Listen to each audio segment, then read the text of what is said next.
work and to his station on time. Nice. So we've done right in the world. Nice.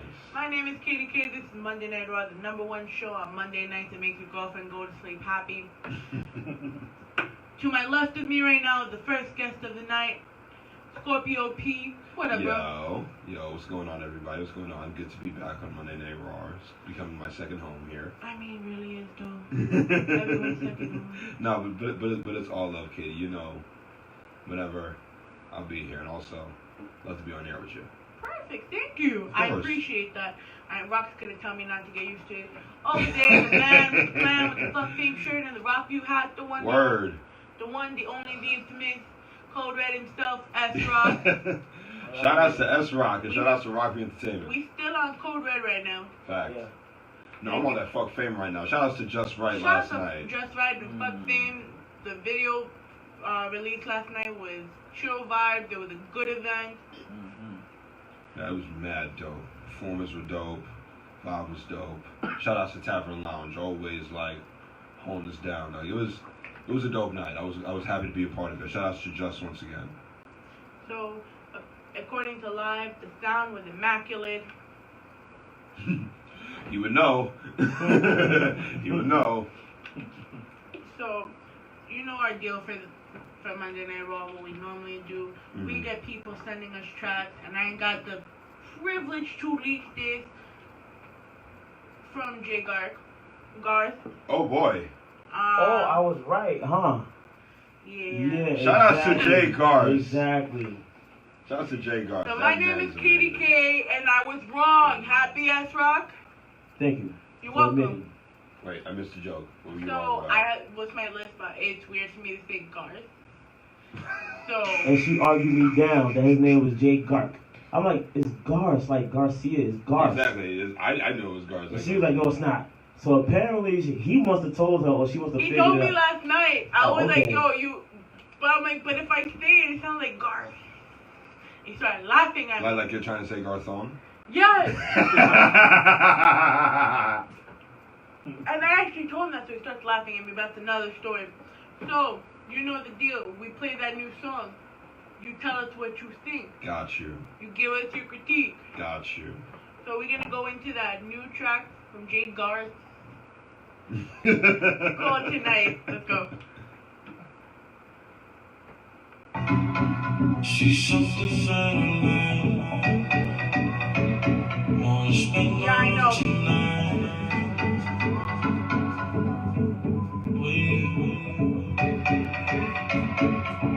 Alright. I said I might be what you like.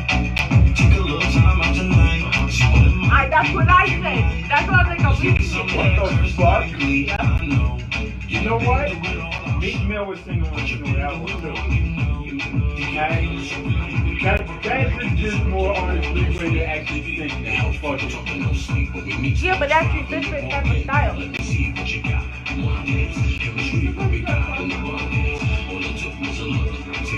Making me think about where I wanna take you.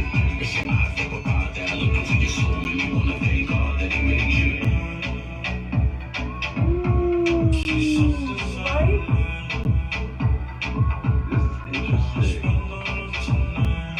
This is a bigger surprise than Unchain You. Ha Yo, this is a surprise from Garth.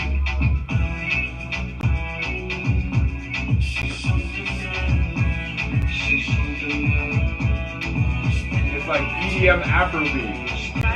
Right? It's like EDM Afrobeat. That's fucking amazing. Wow. I like losing my mind. Do you like me? Think I might. I'm gonna try to get with you tonight. But I might be feeling like you're the one I wanna spend my whole life with. I know. You done heard this before our show. Next to me, you belong, you know. Do you think that it's so real? You would kill for a night. You deserve the alone. Don't speak. Two-step, got my moves back. Don't sleep, and two couldn't lose that. Like what she seen, do her shoes back. A couple shots and the Stella and the one that got a groove back. Get closer, let loose. Let your body tell you what it's set to. Run away from the past that you've been through. I wanna be the one to make your dreams come true.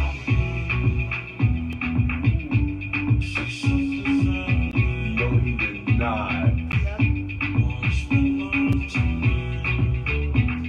I gotta show you because I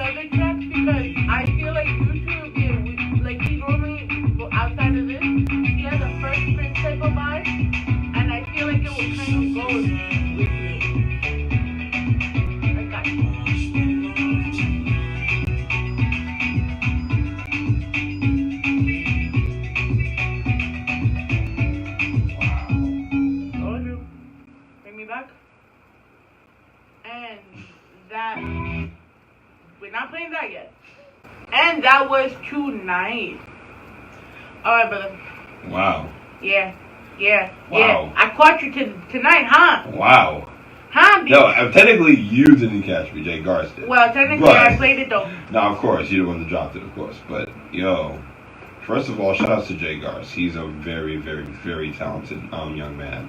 And I've had the opportunity to see him perform. His music is absolutely dope. And this track, wow, like, I hope he's listening. This track, wow, like, it's a departure for him. Like, it's definitely something I did not expect. Like, I was completely thrown off guard. Like the moment the beat dropped, I was like, wait a minute. Wait, is Garth singing? I mean, but we already knew that Drake Garth was a singer. I know, but I know him more for his rapping. But no, he very, very impressive. It sounded like EDM Afrobeat, which is nuts to think about. But no, shout outs to him. I think that it's a dope summer record. I wouldn't. It's hard for me to really critique it because I wasn't expecting it. So the most I can do is I'll probably have to listen to it a couple more times to really get the full gist of it. But from what I heard from this first listen, it's definitely a surprise. It's not something that I expected, and I think that it is, for what I think Garth is trying to do and say with it, it's a pretty dope track. Rocky, you can give the artist and the manager standpoint. Okay. Shit. It would be way much easier to give that if I paid 100% attention. You should know every time I do this, you're gonna get called on. But I did listen about 80%, so I can give you that much. I like it on first listen. I wouldn't technically play it in my car because it's not the sound for me, but it's not a bad sound. It sounded good, and I didn't expect it, so that's always a plus. It actually sounds like the current sound because right now people are going back to that sound of music. What is it like you said, the Afrobeat, Afro Caribbean, Caribbean. all those mixed in with hip hop. Like you don't expect the hip hop artist to do it, and then they'll flip it and do it. So I think he's in the right lane right now doing it. I mean, overall, it sounds good. I can't tell you what the words said because I wasn't listening to the words. That's the 20% I wasn't really there for. Nothing against it. I was back here working. Okay. Yeah, but first listen, it was cool on Naked Air. Okay. I liked it, honestly. I was very surprised like everyone else was. Oh yeah. Don't laugh at me. It reminded me of music I used to listen to when I was in Greece. Interesting. Some beats that were made were along those exotic lines. Interesting. So I was like, originally I thought I was listening to a Greek song, and like with the intro of it. Okay. So I was like, oh fuck, it's him. I was like, you trying to play? I'm like, no. And he was very hesitant with it because he's like, he doesn't know, it's experimental. But frankly, I like it because he's always had the ability to carry both to sing and to rap. Yeah. No, like it. That's why I think I need to I'm with Rock in the sense that I probably need to listen to it again to get the full gist of it. But from first listen, I find it very impressive. Like I said, it was a complete and utter surprise for me. I wasn't expecting that at all, and yeah, I'm excited to see what else he can make out of it. Hear his project when it comes out. That's all I got. Oh, absolutely. Shout outs to Jay Garst once again. Well done, my friend. So the reason I brought you here, this is gonna be your second year doing the GiveBack. Yes, and I'm very proud to be back. Thank you. So I kind of want you to talk about your experiences in last year, what you expect this year. You know, something I wanted to give an artist's perspective as to why they should either participate in it or why they should go. Because you've been a spectator of an event that I put as well as a participant. Absolutely. Well, for me, I'll be honest with everyone. I don't do this music. I didn't come back to music to just do it for no reason. I'm doing this because it feeds my soul. I do it because in many ways this music keeps me alive. And if there's a way that I can continue to be a practitioner of it and benefit another cause with it, then it's not really a second thought for me. So I think that it is a very, very valuable cause. I think that it's one that needs to be paid more attention to because not a lot of people know about sarcoma. And I think that any artist considering doing any show like this would benefit from it greatly because it also opens up your fan base more. Like people don't understand. Like they're doing like I'm not gonna call this a charity show because I think that that's like a very like shallow term. Yeah, exactly. Like this is a benefit concert, and that's what is a better term for it. It's a benefit concert, and it's very imperative, I think, for us to pay attention to the causes that concerts like these are tending to. It's something that not a lot of people know about in sarcoma, and I think that this bring more light to it, bring more light to a lot of artist fan bases, and just create a better environment for us as artists, like giving back to certain causes like this. So do you feel like there's not enough awareness in general being brought upon from our little circle? I mean, we all could do a little bit more research. I mean, I still need to do more research on it myself. But I mean in general, not just about sarcoma, but just about things in general. Like, are we so closed in that we kind of just look out for the little picture and not the big picture? I mean that's definitely part of it. You do. There are some, I wouldn't say short-sighted or narrow-minded. I would say more along the lines of people who are choosing not to see the bigger scope of things. There are those types of people that only probably have like tunnel vision in many ways. So I would say that's not like a paramount problem, but it is an issue that I think we do need to like check ourselves with. Okay, now let me ask you a question. Yeah. I know what I always expect from artists Mm. in general, whether they're coming to Rawrr or they're coming into an event I do. Like even with live, I expected everyone to be on time, not be a headache. Like certain things like that. Yeah. What do you guys usually expect from us? Because I don't think people take the time and ask the artists what they expect from the promoters or whatever the case may be. I mean, I expect like whenever I do a show, like I would expect whoever books me for the show to ensure that there is like and I hate using this term, but I hate saying this, but I have to say it because a lot of us artists do like depend on it, because as much as we're doing this art, like it feeds my soul, yes, but I do want people to hear me. So there are times when I do wish that there's some shows I've done when I wish that there was a more like eclectic audience brought there.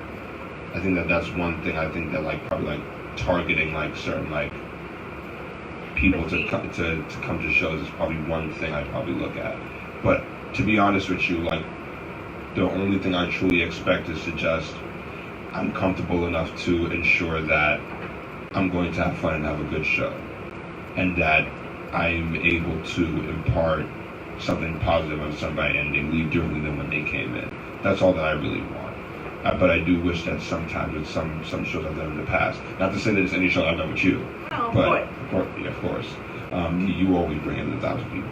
But hey, call how you see it. But I do think that some promoters, marketers, whatever you want to call them, they do need to pay a little bit more attention to detail when it comes to the audiences that are coming to see us, because we are trying to like change people's lives in many ways, or at least have them see things from our perspective. So we do want to impart this on more people. So I think that's one thing I probably look at. Okay. So play one track really quick. Mm-hmm. Then we're gonna talk about Dreams of Broadway. Okay. Then go small. After that music break, then we're gonna bring Nikki. We're gonna bring you also back during live interviews, because we're gonna talk about voiceless.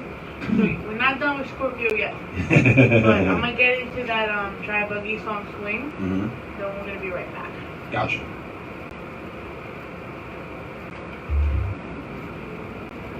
And we are back. That was that swing, the Chad Boogie. You remember Chad Boogie from Tribe? Yes. Yep. You know, he's a Chad Boogie guy. He tried to do his thing. I fucked with it though. What do you think?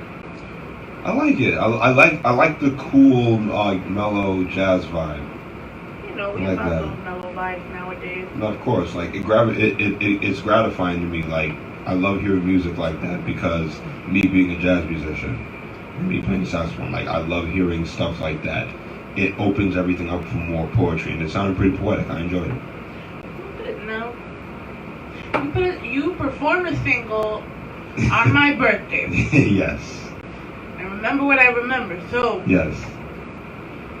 tell me about Dreams of Broadway, because that's one that you've been actually pushing more than your other singles. It's not even that. Like I actually haven't been like pushing it that much at all. You got a shirt for it, man. Like no. The reason I made a shirt for it was because of what it means to me. But I've been pushing. That's why you pushed it more. Point. Listen. You just started it. No. Let me explain. Because I've been trying to push all these singles as much as I possibly can. Especially like once again, shout outs to Coney Brooks, shout outs to Frank Knight, shout outs to Phenom, who are on my other singles, All Day and Unchain You. But for those guys, I've been trying to push these singles as much as I can, and I want to get more performances with them because I think that all three of the singles that I put out are all pretty dope, and they show different facets of what I could do, or at least I made the valiant attempt at doing.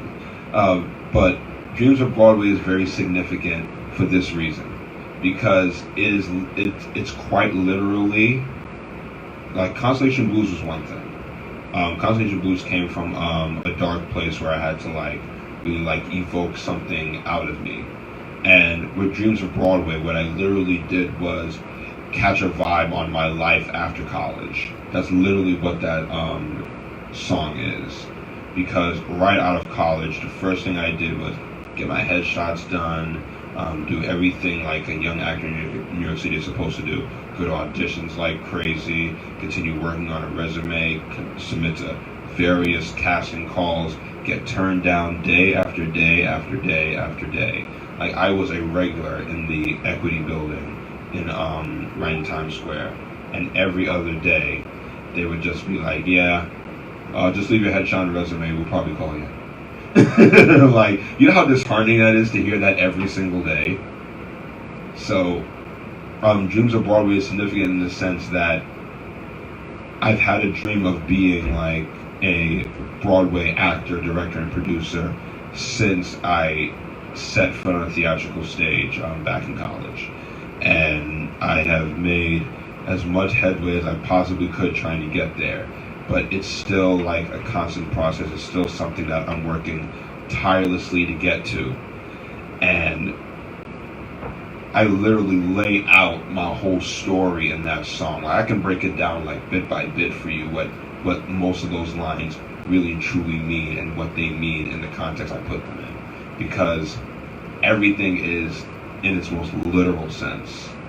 And any other actor who listens to it, whether you do film, whether you do theater, whether you are in radio, whether you are in dance, like especially dancers, oh my God. Even if you are a stage manager, a designer, a techie, just a kid that just wants to work backstage and see like a play unfold from backstage, see all the technical stuff that happens to it in all its glory, because that's just some glorious shit that happens backstage. Y'all be surprised. You know, y'all think it's all beautiful on the stage. Nah, there's a whole nother world of beauty back there. It's intricate, but it's beautiful. And that's what this track is really for.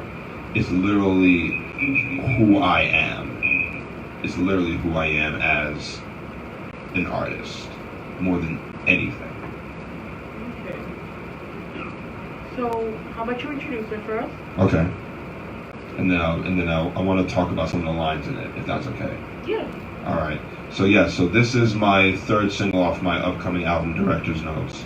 It's called Dreams of Broadway. You can find it everywhere now. All streaming services, Apple Music, Spotify, Tidal. You already know all of them. But yes, this is Dreams of Broadway, produced by First Official. Enjoy. Are back. Yes, yes. That was Dreams of Broadway from Scorpio P. If Yes, you're yes. liking it, drop a comment on the Monday Night Rawrr page. Tell us what you think. Yes, please. Talk to us on our live. We like hearing from you. But Shout out, yo, mommy's really watching this right now. Shout out to my mom watching the live feed. Woohoo! I think she's just more excited. I'm sorry, Phil. She's just excited for Nikki. of course she is. She's in love with Nikki. Hi, Mama Katie. So you said you went before, you know, we put Nikki on. You wanted to talk about a couple of lines that mean a lot. Yes, yes. So, like I said, like this song is like my life in its very literal sense. Just from the, like, especially the second verse. I think the second verse is the most paramount one, because the first verse is more like, you know, just like conception and stuff like that, like what you go through in like an acting class in theater. So going like, when I say, get it in my system, character commitment, dancing on a Marley, natural mystic, like that's actually a double entendre I put in there, because like a Marley is what no, not Bob Marley. A Marley is actually like a built dance floor that is like shock resistant for dancers to dance barefoot on. It's used widely throughout like theaters and dance theaters like around the world, and it actually has to like be like built. So when I say dancing on a Marley, natural mystic, one of Bob Marley's like most popular songs is Natural Mystic. So yeah, I decided to like, I was like, when I heard that back, I was like, oh, I'm nice. But shout out to Hooks Murdoch, he said that first. But anyway, the second verse is the most paramount one, because that's literally my life after college. When I say, kicked out the equity building again, prepared for the part the very best that I could, never thought that I would get rejected again. Like every single time I went to the equity building. For those who don't know what the equity building is, it's the building that houses Actors Equity Association, which is the biggest theater union in America. Basically, every single actor that you've seen in Hollywood that has done something in theater at some point in their life is probably an Actors Equity member. And you need to be in an equity showcase in order to be eligible to get your equity membership card to be part of that union, so that you can be paid for every single production that you do. If you have an equity card, the minimum you have to be paid is transportation. If a production is not giving you transportation, you can't audition for it. You heard that, Nikki? Yeah, that's Actors Equity for you. So pretty much everyone on Broadway is part of that. And to this day, like, we still pound the pivots. I'm still like trying to like get that break in there myself. That's why I need new headshots. And then after that, We got a month and a half out, bro. yes we do. And so then I say, to left my headshot and resume, hope they call me, as I run to make another time on my call sheet, from one audition to another, sometimes 3, 4, 5 a day, sometimes 6. It's just like auditioning became a full-time job for me, as it is for many young actors here in New York City. Last show, no understudy, it was all me. Next show, whole bunch of us, what an army. Like, there have been shows when no understudy was assigned, so then I had to play probably like 2 or 3 roles at once. And like I would start a scene in one role, go backstage, do a quick change, come back out in a different role. and a lot of kids I knew growing up did that.